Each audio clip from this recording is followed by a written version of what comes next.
রডের বদলে বাঁশ দিয়ে ভবন নির্মাণের অভিযোগ বিভিন্ন সময়ে শোনা গেলেও এবার সড়ক নির্মাণে কংক্রিটের বদলে কলাগাছ ব্যবহারের অভিযোগ উঠেছে।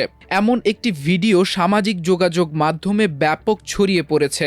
জানা গেছে, মাদারীপুর জেলার শিবচরে নির্মাণাধীন একটি সড়কের গাইড ওয়ালে ইটের গাঁথুনি নিচে আস্ত কলাগাছ ব্যবহার করা হয়েছে। প্রকল্পটি প্রায় 6 মাস আগে স্থানীয় সরকার প্রকৌশল অধিদপ্তরের অধীনে শুরু হয়। স্থানীয়রা জানান, শক্ত মাটি বা কংক্রিটের বিম নির্মাণ না করে কলাগাছ রেখে তার উপর ইটের গাঁথুনি দেওয়া হয়েছে। যে ধরনের কাজ হওয়ার কথা ছিল সেই ধরনের কাজ হয় নাই। এখানে নির্মম ধরনের কাজ হচ্ছে। এখানে ইট বালু সিমেন্ট যা খাড়াইছে সবই নির্মম ধরনের। আমাদের কাজ আরো ভালো হওয়া উচিত ছিল, কিন্তু হয় নাই।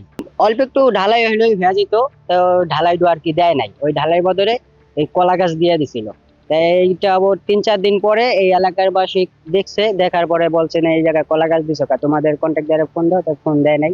শিবচর উপজেলা এলজিইডি কার্যালয় ও স্থানীয় সূত্র থেকে জানা গেছে, উপজেলার শিরুয়াইল ইউনিয়নের সাদেকাবাদ হয়ে সিপাইকান্দি থেকে মুন্সিকান্দি গ্রাম পর্যন্ত সড়কের গাইড ওয়াল নির্মাণ কাজ শুরু হয় প্রায় 6 মাস আগে।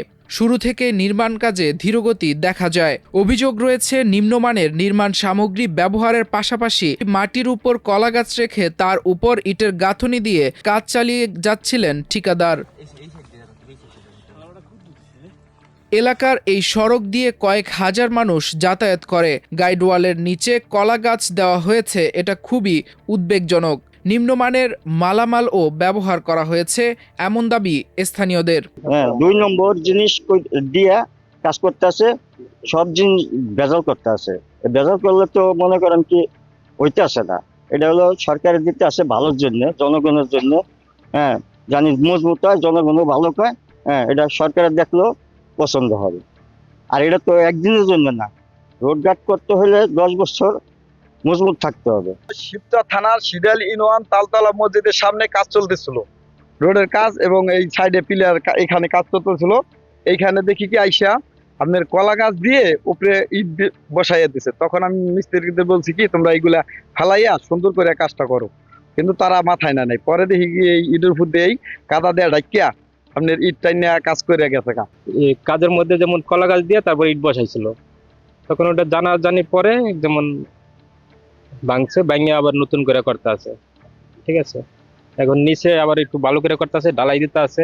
এই অভিযোগের বিষয়ে ঠিকাদার আলমগীর জমাদ্দারের সাথে যোগাযোগ করতে চাইলে তিনি কথা বলতে রাজি হননি। পরে জেলা এলজিইডির নির্বাহী প্রকৌশলী বাদল চন্দ্র কীর্তনিয়া বলেন, সরকারি কাজে এমন গাফিলতি কোনোভাবেই মেনে নেওয়া যাবে না, বিষয়টি খতিয়ে দেখা হচ্ছে। যখন 1 মিটার হাইটের ব্রিক্স পেলা সেটিং ধরা, যেখানে পেলা সেটিংটা ধরা, ওখানে যে রাস্তাটার বটম যে আন্ডুলেশন, স্লোপের যে আন্ডুলেশন, 1 মিটারের বেশি হাইট যখন হয়েছে, তখন দেখা গেছে যে ও চিন্তা করছে যে পাশে যেহেতু কলা গাছাটা পড়া, ওইটা নিচে দিয়ে মাটি, এই ও যেটা বলল।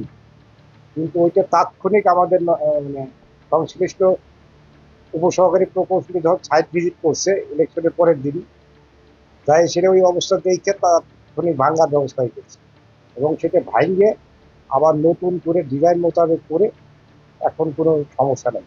আর একটা জিনিস লক্ষ্য করছেন কিনা, ওখানে যে ইট এবং আরসিসি যে পোস্ট, কোয়ালিটিতে কিন্তু কোনো ত্রুটি নেই।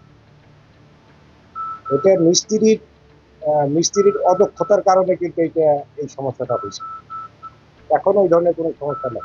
এমন গুরুত্বপূর্ণ স্থাপনায় যদি কলা গাছের মতো অস্থায়ী উপাদান দিয়ে ভিত্তি তৈরি করা হয়, তাহলে টেকসই অবকাঠামো নিয়ে প্রশ্ন ওঠাই স্বাভাবিক। স্থানীয়দের দাবি, দ্রুত তদন্ত করে দায়ীদের বিরুদ্ধে ব্যবস্থা নেওয়া হোক। মাল্টিমিডিয়া ডেস্ক, আমার দেশ।